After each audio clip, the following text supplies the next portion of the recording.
오늘 본문의 말씀은 학개서 2장 6절 말씀입니다. 만군의 여호와가 이같이 말하노라. 조금 있으면 내가 하늘과 땅과 바다와 육지를 진동시킬 것이요. 오늘은 학개서 네 번째 시간으로 학개 선지자를 통한 하나님의 네 번째 말씀을 통해 마지막 때를 향한 하나님의 계획과 그 계획에 합당한 우리의 모습은 어떠한 모습이어야 하는지를 살피고자 합니다. 일단 학개 선지자를 통한 하나님의 네 번째 말씀은 2장 20절부터 마지막 구절인 23절까지의 말씀이 됩니다. 그래서 오늘 본문의 구절은 학개 선지자를 통한 하나님의 네 번째 말씀에 해당하는 구절은 아닙니다. 오히려 학개 선지자를 통해 전하시는 하나님의 두 번째 말씀 가운데 한 구절에 해당이 됩니다. 그런데 제가 오늘 이 말씀을 본문의 말씀으로 삼은 것은 우리가 학개 선지자를 통한 하나님의 두 번째 말씀에 대해서 말씀을 나누었을 때 2장 6절에서 9절까지의 말씀에 관해서는 여기에는 좀 더 깊게 묵상해야 할 많은 상징적인 내용들이 있으며 또 네 번째 말씀과 중복되는 부분이기도 하기에 네 번째 말씀을 나누게 될 때 함께 이 부분에 대해서도 말씀을 나누자고 하였던 부분이었습니다. 그래서 오늘 학개 선지자를 통한 하나님의 네 번째 말씀을 나누게 되면서 이 부분 또한 함께 말씀의 의미를 묵상해보고자 오늘 본문의 구절로 선택을 하였습니다. 먼저 학개 선지자를 통한 하나님의 네 번째 말씀은 세 번째 말씀이 임한 시기와 동일합니다. 즉 다리오 왕 제2년 9째 달 24일 곧 여호와의 성전 지대를 쌓기 시작한 날에 네 번째 말씀도 임하였다는 것입니다. 학개 2장 20절 말씀. 그달 24일에 여호와의 말씀이 다시 학개에게 임하니라. 이르시되. 즉 한날에 하나님의 말씀이 두 번 학개 선지자에게 임하였다는 것입니다. 그렇게 첫 번째는 백성들을 향하여 하나님의 말씀이 임하였고, 그리고 두 번째 말씀은 당시 유다 총독이었던 수룹바벨을 향하여 임하게 됩니다. 즉 학개 선지자를 통한 하나님의 네 번째 말씀은 당시 유다 총독이었던 수룹바벨 개인에게 전하는 하나님의 말씀이 된다는 것입니다. 그렇게 하나님은 당시 유다 총독으로 있었던 수룹바벨에게 하나님께서 하늘과 땅을 진동시킬 것이며 여러 왕국들의 보호자들을 엎을 것이며 또 여러 나라의 세력을 멸하실 것이라는 말씀들을 전하십니다. 학개 2장 21절에서 22절 말씀. 너는 유다 총독 수룹바벨에게 말하여 이르라. 내가 하늘과 땅을 진동시킬 것이요 여러 왕국들의 보호자를 엎을 것이요 여러 나라의 세력을 멸할 것이요 그 병거들과 그 탄자를 엎드러뜨리리니 말과 그 탄자가 각각 그의 동료의 칼에 엎드려지리라. 그리고 이 말씀은 앞서 이야기했듯 하나님의 두 번째 말씀이 학개 선지자에게 임할 때 이미 전하신 말씀이기도 하다는 것입니다. 학개 2장 6절에서 7절 말씀. 만군의 여호와가 이같이 말하노라. 조금 있으면 내가 하늘과 땅과 바다와 육지를 진동시킬 것이요 또한 모든 나라를 진동시킬 것이며 모든 나라의 보배가 이르리니 내가 이 성전의 영광이 충만하게 하리라. 만군의 여호와의 말이니라. 하늘과 땅과 바다와 육지를 진동시킬 것이다. 또 모든 나라를 진동시킬 것이다. 그리고 모든 나라의 보배가 이를 것이며 이 성전 곧 현재 재건 중인 이 성전의 하나님의 영광을 충만하게 하리라. 무슨 말씀일까? 먼저 하늘과 땅과 바다와 육지를 진동시킨다. 그리고 모든 나라 또한 진동시킬 것이다. 진동시킨다. 크게 흔드시겠다는 것입니다. 하나님이 하늘과 땅과 바다와 육지 그리고 모든 나라들을 크게 흔드시겠다는 것입니다. 왜? 2장 22절 말씀에 따르면 여러 왕국들의 보좌들을 엎으시기 위해 여러 나라의 세력을 멸하시기 위해서 모든 나라들을 또 하늘과 땅과 바다와 육지들을 크게 흔드시겠다는 것입니다. 그리고 이제 모든 나라의 보배가 이를 것이라고 말씀하고 있습니다. 즉 하나님이 하늘과 땅과 바다와 육지를 그리고 모든 나라들을 크게 흔드시고 난 후에 모든 나라의 보배가 이르리라는 것을 말씀하시고 있다는 것입니다. 모든 나라의 보배, 이어지는 2장 8절 말씀을 보면 은도 내 것 곧 하나님의 것이요 금도 하나님의 것이라고 말씀하고 있습니다. 2장 8절 말씀. 은도 내 것이요 금도 내 것이니라. 만군의 여호와의 말이니라. 그러면 모든 나라의 보배라는 것이 모든 나라 안에 있는 은과 금을 말씀하고 있는 것일까? 또 이 보배는 어디에 이른다는 것일까? 학개 선지자를 통한 하나님의 두 번째 말씀은 완성될 성전의 초라한 모습에 실망한 백성들을 독려하는 내용이었습니다. 솔로몬의 시절과는 비교도 할 수 없는 초라한 성전 재건의 재료들, 이 재료들로는 이전 솔로몬 성전의 영광을 도무지 재현할 수 없다는 것에 지도자와 백성들은 크게 실망하고 있었다는 것입니다. 그러한 백성들에게 하나님은 눈에 보이는 것으로 성전에 하나님의 영광이 나타나는 것이 아니라고 말씀하셨다는 것입니다.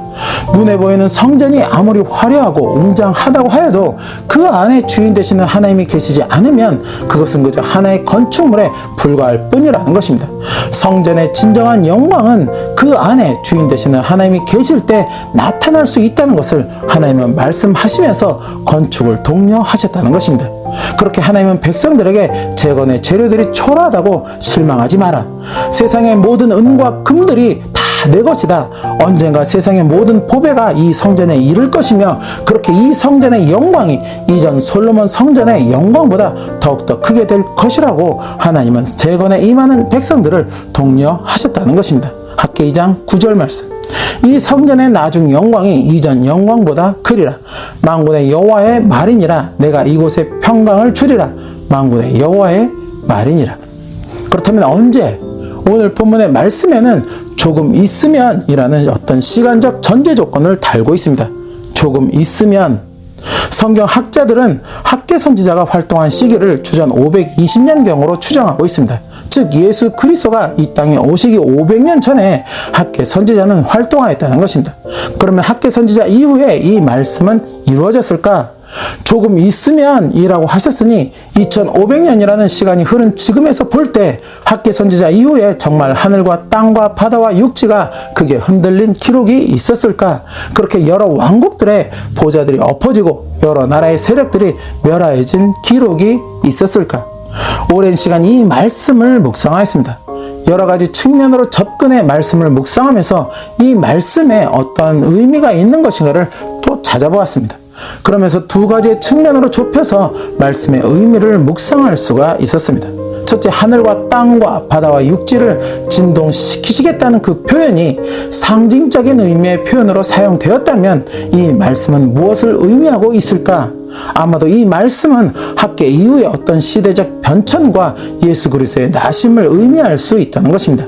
즉 학개 선지자가 활동하던 시기인 바사 제국이 멸망하고 헬라 제국이 새롭게 일어나며 다시 헬라 제국이 멸망하고 로마 제국이 또 새롭게 일어나는 이러한 시대적 변천과 함께 오래전 예언되었던 메시아 곧 하나님의 독생자 예수 그리스도가 이 땅에 오심을 의미할 수 있다는 것입니다.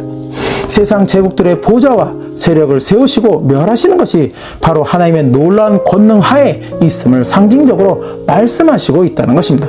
하늘과 땅과 바다와 육지의 모든 것을 주관하시는 하나님, 그 하나님의 놀라운 권능이 모든 나라를 또한 주관하시며 그들의 보좌와 세력들을 세우시고 멸하신다는 것입니다. 하나님 앞에 죄악으로 가득한 보좌를 새로운 세력을 세우사 멸하게 하시고 그 새로운 세력이 다시 하나님 앞에 죄악으로 가득할 때 또다시 새로운 세력을 세우사 멸하게 하시는 하나님의 놀라우신 권능을 의미하게 된다는 것입니다. 그리고 이제 이 땅의 성전의 주인이 되시는 메시아 곧 하나님의 독생자 예수 그리스도가 이르러 하나님의 영광을 충만하게 하리라는 것입니다. 요한복음 1장 14절 말씀. 말씀이 육신이 되어 우리 가운데 거하심에 우리가 그의 영광을 보니 아버지의 독생자의 영광이요 은혜와 진리가 충만하더라.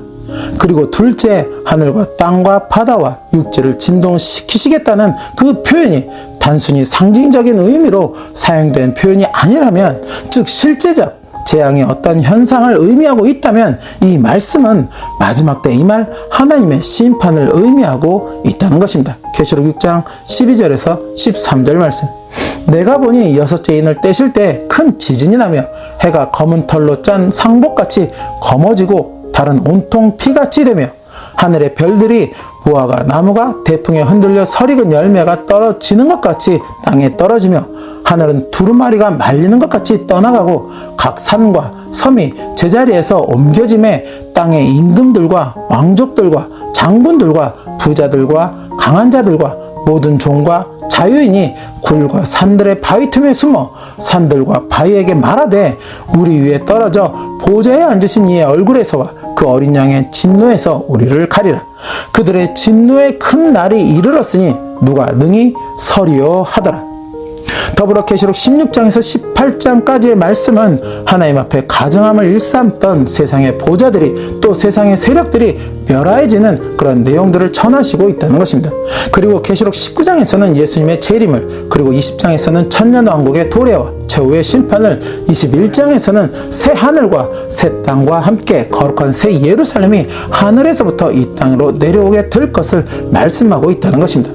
그리고 그 성의 사람들이 만국의 영광과 존귀를 가지고 들어가게 될 것이라고 또한 전하고 있다는 것입니다. 계시록 21장 9절에서 11절 말씀. 7 대접을 가지고 마지막 7 재앙을 담은 7 천사 중 하나가 나와서 내게 말하여 이르되 이리 오라. 내가 신부 곧 어린 양의 아내를 내게 보이리라 하고 성령으로 나를 데리고 크고 높은 산으로 올라가 하나님께로부터 하늘에서 내려오는 거룩한 성 예루살렘을 보이니 하나님의 영광이 있어 그 성의 빛이 지극히 귀한 보석 같고 벽옥과 수정같이 막더라. 그리고 26절 말씀. 사람들이 만국의 영광과 존귀를 가지고 그리로 들어가겠고, 만국의 영광과 존귀를 가지고 그리로 들어간다는 것은 만국의 영광과 존귀가 거룩한 성 새 예루살렘에 이르게 된다는 것입니다. 그렇게 어린 양의 신부가 되는 거룩한 성 새 예루살렘에 모든 나라의 보배가 임하며 그 중심에 하나님과 어린 양 곧 재림하신 예수 그리스도의 보좌가 있으므로 하나님의 영광이 충만한 성전이 될 것임을 말씀하시고 있다는 것입니다. 그렇다면 어떤 의미에 더 무게를 둘 것인가? 전자인가 후자인가? 어떤 의미에 더 무게를 두어야 한다고 또 이것이 더 옳은 해석일 것이라고 전하는 말씀이 아니라는 것입니다. 제가 이 두 가지 측면의 의미를 묵상하면서 깨닫게 된 것은 세상의 모든 주권은 결국 다 하나님께 있다는 것이며 또한 영원하지 않다는 것입니다. 모든 사람들이 그러하듯 자신이 세운 세력이 또 보좌가 영원하기를 바라지만 결코 영원한 것이 될 수 없다는 것을 역사가 말하고 있다는 것입니다. 아무리 능력이 많고 힘이 강한 사람이라고 하여도 사람의 인생은 언제나 유한한 것처럼 세상의 주권 역시도 사람의 인생처럼 유한한 것이 된다는 것입니다. 더불어 사람이 만든 그 어떤 성전도 어린 양의 신부가 되는 거룩한 성 새 예루살렘을 능가할 수는 없다는 것입니다. 왜? 그 안에는 어린 양, 곧 예수 그리스도의 보좌가 함께하기 때문이라는 것입니다. 결국 하나님의 영광이 나타나는 성전의 진정한 완성은 그 중심에 그리스도 예수가 존재할 때 가능하다는 것입니다. 아무리 사람이 온갖 세상의 귀한 재료와 보배를 가지고 성전을 건축한다고 하여도, 그래서 그 화려함과 웅장함이 세상의 극치를 달린다고 하여도 그 중심에 그리스도 예수가 존재하지 않는다면 그것은 언젠가 무너지고 마는 건축물이 되고 만다는 것입니다. 우리 역시도 마찬가지라는 것입니다. 내 안에 예수 그리스도가 존재하지 않는다면 내가 아무리 주의 이름으로 크고 위대한 업적을 행한다 하여도 그 행함이 진정한 하나님의 영광을 나타내지는 못한다는 것입니다. 내 발걸음에, 내 신앙의 삶에 진정한 하나님의 영광이 나타나기 위해서는 내 중심에 예수 그리스도가 존재해야 한다는 것입니다. 그렇게 내 중심에 예수 그리스도가 존재할 때 내 하는 일이 비록 작고 초라한 일처럼 보일지라도 그것을 통해 하나님의 영광은 나타나게 된다는 것입니다. 그리고 학계 선지자를 통한 하나님의 네 번째 말씀, 그 마지막 23절 말씀을 보면 하나님이 수룹바벨을 그날에 택하시겠다고 말씀하시고 있습니다. 학계 2장 23절 말씀. 만군의 여호와가 말하노라. 스알데엘의 아들 내 종 수룹바벨아, 여호와가 말하노라. 그날에 내가 너를 세우고 너를 인장으로 삼으리니 이는 내가 너를 택하였음이니라. 만군의 여호와의 말이니라 하니라. 이 말씀을 영어 성경이나 스페인어 성경으로 보면 미래형으로 기록하고 있습니다. 즉 성전 재건을 위해서 수룹바벨을 택하셨다고 하신 것이 아니라 앞으로 다가오는 어떤 그날에 수룹바벨을 택하실 것이라고 말씀하시고 있다는 것입니다. 그러면 택하실 그날은 언제라는 것일까? 분명한 것은 그날은 앞서 말씀하신 하나님이 하늘과 땅을 진동시키시고 여러 왕국의 보좌를 엎으시며 여러 나라의 세력을 멸하실 것이라는 말씀과 관련이 있다는 것입니다. 곧 하나님의 심판과 그날이 연관되어 있다는 것입니다. 더불어 당시 지도자인 수룹바벨에게 하나님이 특별히 이러한 말씀을 마지막으로 그에게 전하시는 이유는 지도자인 스룹바벨을 한 번 더 독려하시기 위함이라는 것입니다. 지금처럼 오직 하나님만을 의지하며 백성들을 지도하여 성전 재건에 최선을 다하라. 오직 하나님만을 의지하여 하나님의 뜻 가운데 내가 지도자의 역할을 다하게 된다면 분명 그날에 하나님은 너를 택하실 것이라고 독려하시고 있다는 것입니다. 그리고 스룹바벨은 결국 백성들과 함께 성전 재건을 완성하게 됩니다. 그날에 너를 택하신다. 이 역시 두 가지 측면에서 말씀의 의미를 보게 되면, 첫째는 스룹바벨이 장차 오실 메시아를 예표하는 그런 의미로 볼 수 있다는 것입니다. 마태복음 1장이나 누가복음 3장의 말씀을 보면 스룹바벨이 예수님의 족보에 기록되어 있는 것을 보게 됩니다. 스룹바벨의 후손으로 이어져 이 땅에 언약된 메시아가 올 것을 예표하는 그 의미로 볼 수 있다는 것입니다. 그리고 둘째는 하나님의 날, 곧 마지막 때 세상에 하나님의 심판이 임하고 예수님이 이 땅에 재림하시는 날에 그는 하나님의 택함을 받은 자가 되어서 거룩한 성 새 예루살렘에 거하는 자가 되리라는 그 의미로 볼 수 있다는 것입니다. 오늘 본문에 하나님은 학개 선지자를 통해 조금 있으면 이라는 말씀을 하셨습니다. 그렇게 조금 있으면 세상을 향한 하나님의 계획이 하나 둘씩 이루어지게 된다는 것입니다. 아니, 어쩌면 이미 이루어진 것일 수도 있습니다. 그러나 아직 우리에게는 성취되지 않은 하나님의 계획이 있다는 것입니다. 그 마지막 때를 향한 하나님의 계획이 성취될 때 과연 나는 어떠한 모습으로 서게 될 것인가를 우리는 깊이 생각할 수 있어야 한다는 것입니다. 스룹바벨과 같이 하나님의 택함을 받은 자로 서게 될 것인가, 아니면 택함을 받지 못한 자로 서게 될 것인가.